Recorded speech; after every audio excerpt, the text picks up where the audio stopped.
Hi everyone, this is our channel Around My Story. Please like, share and subscribe. Ce qui est agréable avec la réussite, c'est de voir tous vos amis et votre famille être si fiers de vous et de vos réussites. Ce respect et cette appréciation mutuelle sont le fondement de la véritable amitié. Mon histoire parle de succès et d'amitié et aussi quand deux amis deviennent incompatibles et ne vont plus de pair. Je m'appelle Chérie et j'ai 21 ans. J'avais une amie qui s'appelait Margot. Elle n'était pas seulement mon amie. Elle était ma meilleure amie, ma sœur. Elle était tout pour moi.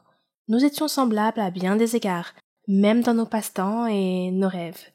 Après la mort de mon père, maman et moi avons déménagé dans le quartier de Margot, car sa mère était la meilleure amie de ma mère.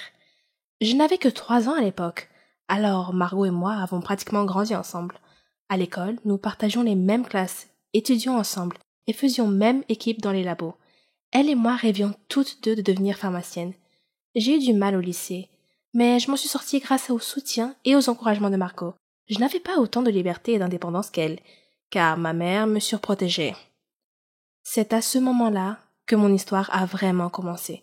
Lorsque j'ai décidé de m'inscrire à la faculté de pharmacie, Margot m'a demandé pourquoi j'avais choisi cette spécialité. Je lui ai répondu que mon père était mort d'une maladie maligne, incurable, et que mon rêve était de trouver un remède à cette maladie pour sauver des vies. J'ai étudié dur et je me suis inscrite avec succès à la faculté de pharmacie. Margot était très heureuse pour moi et elle m'a promis de rester concentrée sur la découverte du remède contre la maladie mortelle que je cherchais si passionnément. Je lui ai demandé de rester à mes côtés à tout instant, ce qu'elle a fait avec plaisir. La faculté de pharmacie se trouvait à l'étranger, donc hors de mon pays. Je serais indépendante et libérée du contrôle étouffant de ma mère. Franchement, j'avais hâte d'y être. Margot et moi avons trouvé un endroit où loger près de la faculté, dans une auberge de jeunesse avec un groupe de filles de différents pays. Contrairement à moi, Margot a pu facilement se lier d'amitié avec elle. Nos études n'ont pas été faciles au début, mais nous avons travaillé dur et nous nous sommes débrouillés. J'étais tellement excitée de me plonger dans mes recherches et d'en apprendre le plus possible. J'interrogeais constamment les instructeurs et les médecins pour élargir mes connaissances. C'était mes débuts, et Margot est restée à mes côtés tout ce temps. Finalement, nous avons été diplômés de la faculté et avons entamé nos carrières. J'ai commencé dans une entreprise pharmaceutique et elle dans une autre. Nous étions maintenant des concurrentes en quelque sorte.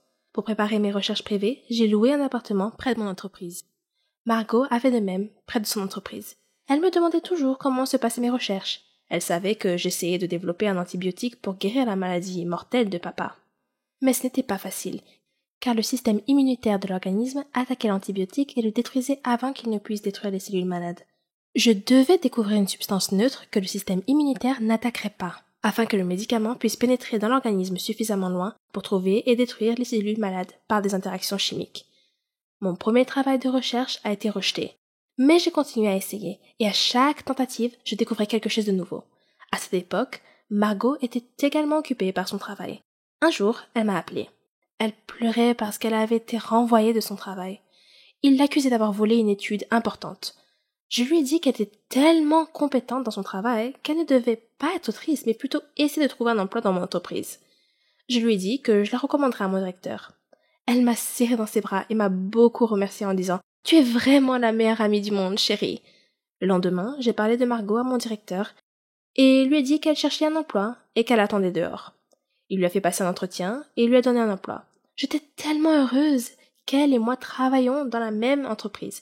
Margot a continué à me poser des questions sur mes recherches et je lui ai donné des nouvelles de temps en temps. J'hésitais à lui en dire trop, mais après tout, c'était ma meilleure amie. Alors, je l'ai invitée chez moi pour lui parler de mes recherches. Margot n'était pas aussi heureuse que je le pensais d'entendre parler de mes progrès, mais je me suis dit que c'était à cause de son récent licenciement. Mes recherches personnelles prenaient tout mon temps. Elles étaient même plus importantes que mon travail. Un jour, lorsque je me suis présentée au travail, mon responsable m'a dit qu'il n'avait plus besoin de moi et que j'étais licenciée, virée. J'étais choquée et j'ai demandé pourquoi. Il m'a répondu que je passais trop de temps à la maison à faire mes recherches personnelles et trop peu de temps au travail. Il m'a dit qu'il avait envoyé plusieurs lettres à mon domicile me demandant de revenir travailler et que je ne lui avais pas répondu et que je n'étais pas revenue au travail. Il m'a dit que ma colocataire, Margot, avait reçu les lettres en mon nom et avait promis de les remettre. J'étais choquée. Je lui ai dit qu'elle ne m'avait jamais rien dit. De retour à la maison, j'ai confronté Margot et lui ai demandé pourquoi elle ne m'avait pas remis les lettres de mon patron comme elle l'avait promis. Elle s'est excusée et a dit qu'elle avait reçu les lettres, mais qu'elle était si occupée qu'elle les avait mises de côté et oubliées. Je lui ai pardonné, mais j'ai eu l'impression qu'elle n'était pas tout à fait honnête avec moi. J'ai mis l'affaire de côté et lui ai dit que le fait d'être licenciée me permettrait simplement de libérer du temps et d'en consacrer davantage à mes recherches personnelles. Quelques jours plus tard, Margot m'a appelé pour me demander de venir faire la fête avec elle, et je lui ai demandé de quoi il s'agissait. Elle m'a dit qu'elle avait obtenu une promotion et pris ma place au travail, mon ancien emploi. J'étais heureuse pour elle, mais en même temps, je sentais que quelque chose clochait dans cette histoire. Et ce sentiment semblait s'amplifier. Le temps s'est écoulé et mes expériences ont finalement été couronnées de succès. J'avais réussi à trouver le médicament qui pouvait détruire les cellules malades. J'étais aux anges. Papa aurait été si fier de moi. J'ai appelé Margot et lui ai parlé de ma découverte. Elle m'a dit « Oh, chérie, tu as réussi! Tu as découvert le remède! » Je lui ai dit que j'avais l'intention de présenter bientôt mes recherches à une autre société pharmaceutique, une société qui était meilleure que la précédente qui m'avait licenciée. Elle avait l'air heureuse pour moi, mais avait un regard étrange. Je me sentais fatiguée et j'ai souhaité bonne nuit.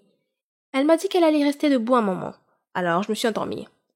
Quand je me suis réveillée le lendemain matin, j'ai trouvé mon espace de recherche en désordre et mes données de recherche avaient disparu. J'ai réveillé Margot et lui ai dit que quelqu'un avait volé mes recherches la nuit dernière. Elle a dit « Ce n'est pas possible. Qui d'autre que toi et moi était au courant de tes recherches ?»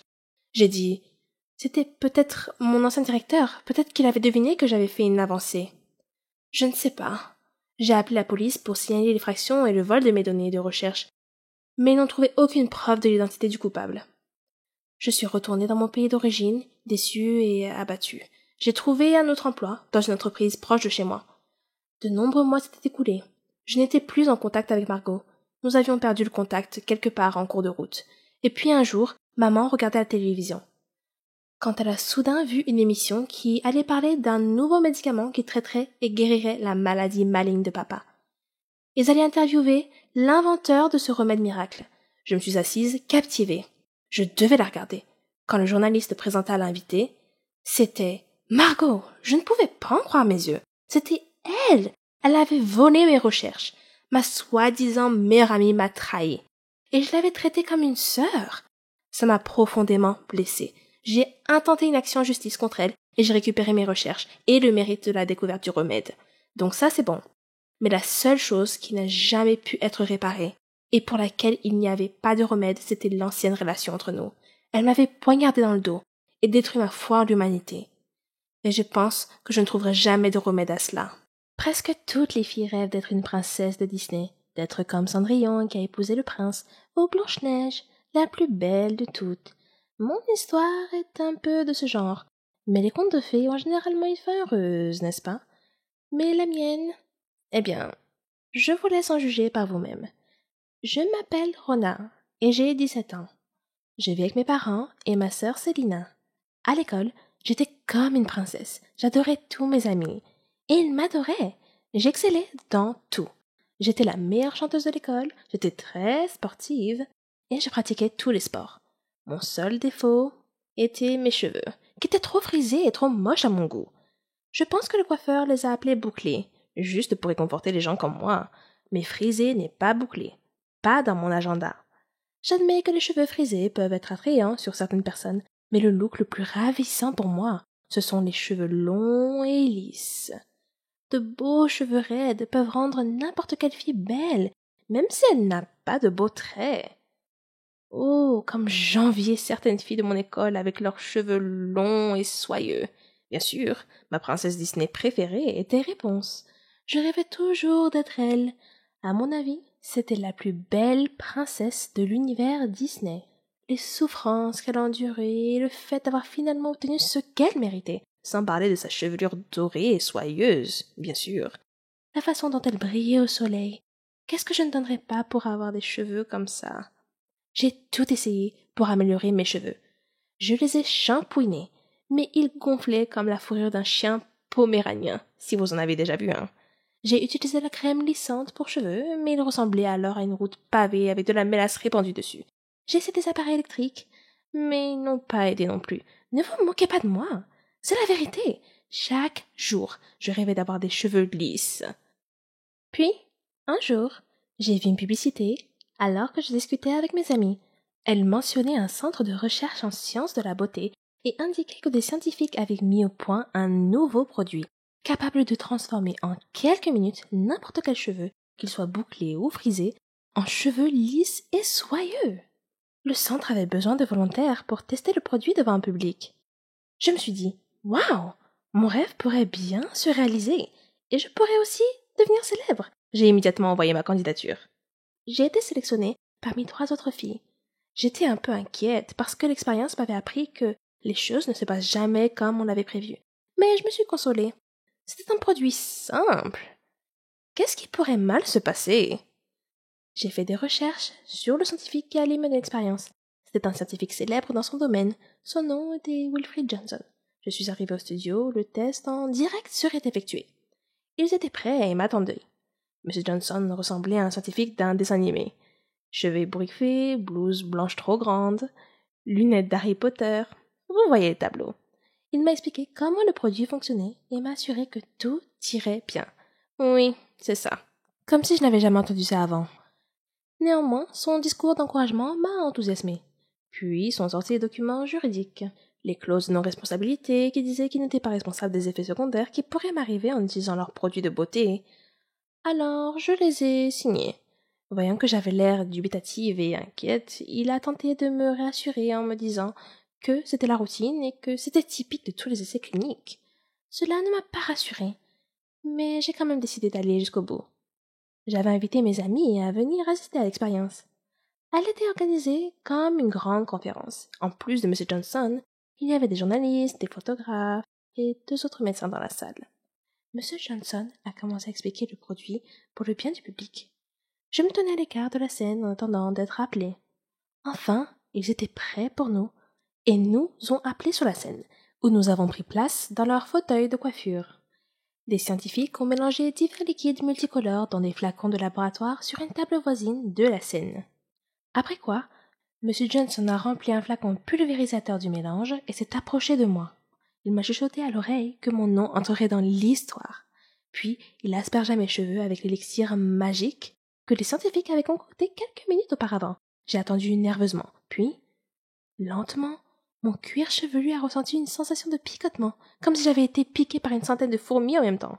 Mais j'étais trop gênée pour le mentionner. Puis la douleur a disparu, et un miracle s'est produit. Mes cheveux sont devenus lisses, comme M. Johnson l'avait promis. Le public a applaudi avec enthousiasme. L'arôme puissant de la réussite financière imprégnait l'atmosphère de la pièce. J'ai touché mes cheveux et je n'arrivais pas à croire à quel point ils étaient merveilleux. J'ai continué à les caresser, si doux, si soyeux, si droits et lisses. Je me suis réjouie. M. Johnson s'est approché du micro, tenant le produit dans sa main, et s'apprêtait à parler, lorsque le public a sursauté. Il regardait dans ma direction. M. Johnson s'est retourné et m'a également regardé. Mes cheveux avaient soudainement commencé à pousser à une vitesse fantastique. Ils sont devenus de plus en plus longs, jusqu'à ce que je ressemble exactement à Réponse. J'ai crié sous le choc. M. Johnson s'est précipité et a appelé à l'aide. Mon visage a pâli et je me suis évanouie. Quand je suis revenue à moi, j'étais allongée sur la scène dans un lit de mes propres cheveux, rassemblés sous moi. J'ai touché mes cheveux et oui, ils étaient encore lisses et soyeux. Mais mon souhait semblait s'être littéralement réalisé. J'étais en effet une réponse des temps modernes. C'est pourquoi j'ai voulu partager mon histoire avec vous aujourd'hui. Faites attention à ce que vous souhaitez. Vous pourriez l'obtenir.